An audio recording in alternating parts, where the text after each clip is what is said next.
Rahim. I am Dr. Mahibullah Wazir. We were on discussion of peritoneum. Now, I give you the concept of the visceral and parietal peritoneum and note the point that look, the abdomen is full of the abdominal viscera. That's why the visceral peritoneum, which lies over the transverse colon and the small intestine, it is very close to the peritoneum, which lies on the inner surface of anterior abdominal wall. I mean to say that the space between the parietal and the visceral peritoneum, which is the like this, it is very less or potential space because the abdomen is being filled with the viscera, and that's why the space between this peritoneum, which lies over the intestine, visceral peritoneum, and the peritoneum, which lines the inner surface of the anterior abdominal wall, it is a very thin space. And this is being called as peritoneal cavity, the space between the visceral peritoneum on the surface of the small intestine and the transverse colon and the peritoneum on the inner surface of the anterior abdominal wall is a thin space, potential space like this. Over here you can see this is the parietal and this is the visceral. For example, this is the intestine, this is the visceral. The space between the two is very thin, having a thin film of fluid which is called as peritoneal fluid, being secreted by the mesothelial cell which lines the inner surface of the fibrous serous membrane. But this peritoneal fluid can increase, for example, in peritonitis or in tuberculosis or any other disease.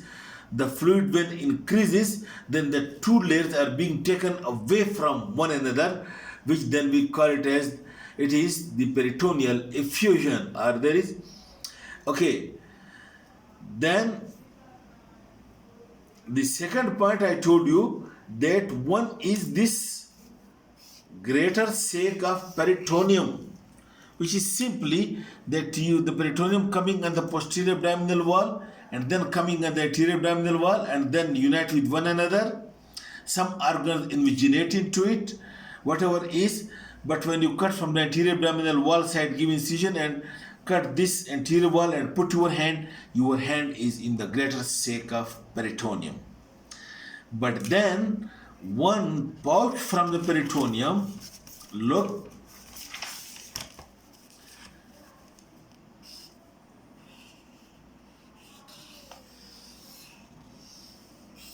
one pouch from the peritoneum extend superolaterally and passes behind the stomach from the main cavity, from the greater sac. Look, from this greater sac, one pouch extends superolaterally to pass behind the stomach and lies in this area. Please make it close, in this area. And the connecting between the two greater and lateral sac, this connection is called as epiploic foramen. Epiploic foramen of Winslow that connect this lesser sac with the greater sac. And lesser sac is an extension from the greater sac that passes behind the stomach and behind this left lobe of the liver and lies over here, this small extension from the greater sac. It passes from over here and this connection, it lies over here. This epiploic foramen, the posterior boundary is this inferior vena cava and aorta. The connection line passes from over here. This we also will discuss in detail, but to give you the concept of the lesser sac and greater sac of peritoneum. The lesser sac or mental bursa, it lies behind the stomach over here, and it is an extension from the greater sac. And what are the boundaries of this lesser sac or metal bursa, and what are the boundaries of this epiploic foramen, we will discuss in detail later on. First, just make a concept. Then, one another point, that the peritoneum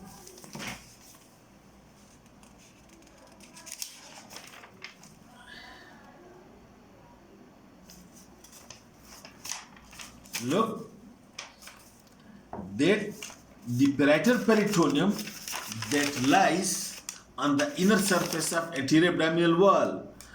Many structures lies over here between this anterior abdominal wall and the peritoneum, and these structures lying between it, over here on this surface, it produces these folds. Like it's very clear that if you put some rod over here, then it will produce a fold on this surface like this. In this way, in the anterior abdominal wall, in the peritoneum of anterior abdominal wall, there are 5 folds. Okay, look, this is the peritoneum of the anterior abdominal wall, and this is the umbilicus. From over here, from the umbilicus, the obliterated left umbilical vein,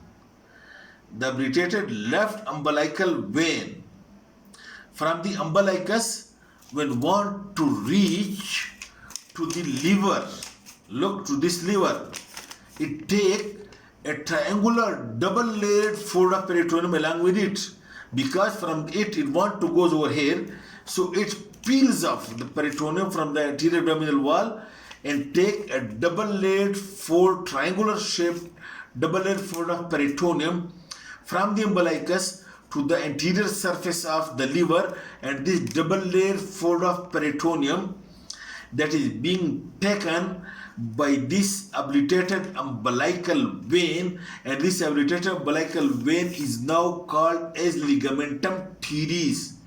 Ligamentum teres is actually the obliterated umbilical vein that extends from the umbilicus to the liver, and this double-layered fold of peritoneum that is taken by this obliterated umbilical vein, that is being called as falciparum ligament. And this falciparum ligament is being attached over here. You can see at the anterior surface of the liver, the 2 layers are being attached over here. While this ligamentum teres that lies between the 2 layers of the peritoneum or falciparum ligament, which is actually the obliterated umbilical vein, it is being attached over here to this inferior surface of the liver. The ligamentum teres is attached over here, while the falciparum ligament is being attached over here. So in this way, what is falciparum ligament? It is a double-layered fold of peritoneum, triangular in shape, from the umbilicus to the anterior surface of the liver, and having in between its 2 layers this obliterated umbilical vein, which is ligamentum teres, and this falciparum ligament is attached over here at the anterior surface, while the ligamentum teres is being attached over here to the inferior surface of liver. While over here below the umbilicus, look, below the umbilicus, between the anterior abdominal wall and the peritoneum, over here there are 5 structures that running toward the umbilicus.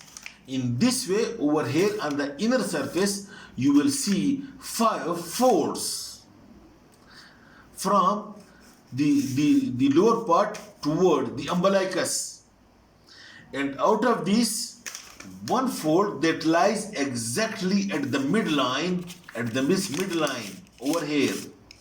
This is being called as median umbilical fold. Look it over here. This is the median umbilical fold, and this median umbilical fold is actually the obliterated urachus, which extends from this urinary bladder towards the umbilicus and lies between the anterior abdominal wall and the parietal peritoneum of the anterior abdominal wall. That's why it produces a fold in the peritoneum.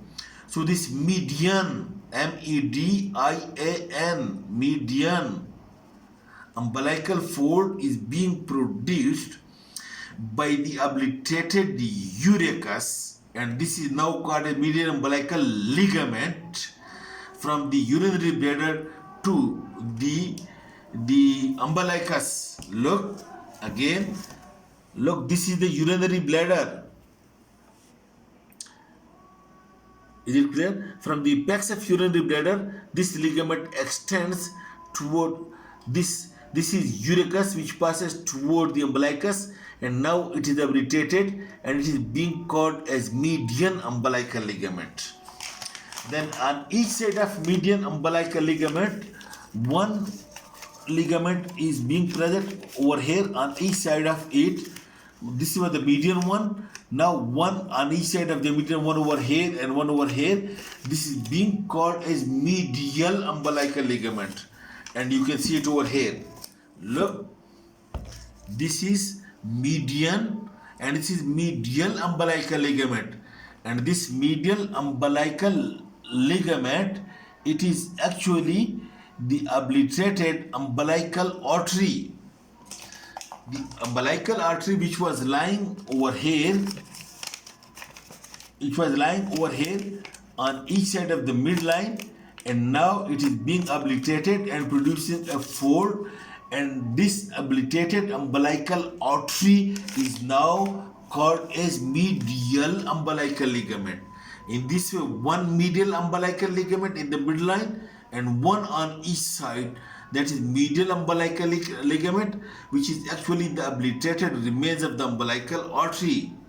And then later to that, there is a third, some impartial type of fold which is being produced by the inferior epigastric artery and vein, but it doesn't reach to the umbilicus, but even then it is being called as lateral umbilical ligament, lateral umbilical fold. In this way, two fold on each side, on the right and the left side, and one in the midline. The midline is because of obliterated uterus. Then later to that is the medial umbilical ligament because of obliterated umbilical artery, and then later to that the partial one is the fold being produced by the inferior epigastric artery and vein. And in this way, 5 folds of peritoneum lies below the umbilicus and one above the umbilicus. Okay, that is sufficient for today, I think, about the peritoneum. Then we will discuss next in the next lecture. Thank you.